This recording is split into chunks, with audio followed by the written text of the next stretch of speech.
బాహుబలి సినిమాలో బల్లాలదేవ విగ్రహం పడిపోతూ ఉంటే అమరేంద్ర బాహుబలి వచ్చి దాన్ని పట్టుకొని ఆపిన సంఘటన మీకు గుర్తుందా?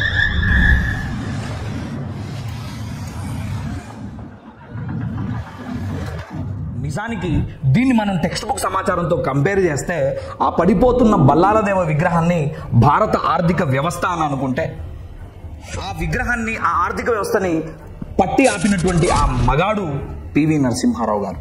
ఎల్పిజి నమూనా అనే తాడుతోటి ఆ ఆర్థిక వ్యవస్థని ఆపడం జరిగింది, దాన్ని నిలబెట్టడం జరిగింది. నిజానికి ఎల్పిజి అంటే లిబరలైజేషన్, ప్రైవేటైజేషన్, గ్లోబలైజేషన్. 1991లో పివి నరసింహారావు గారు తీసుకొచ్చినటువంటి గొప్ప ఆర్థిక సరళీకరణ విధానం అది. అలా పడిపోతున్న ఆర్థిక వ్యవస్థని నిలబెట్టినటువంటి తెలుగువాడు మన పివి నరసింహారావు గారు. ఎస్ పబ్లికేషన్ను సబ్స్క్రైబ్ చేసుకోండి, లైక్ చేయండి, కామెంట్ చేయండి, షేర్ చేయండి. Thank you.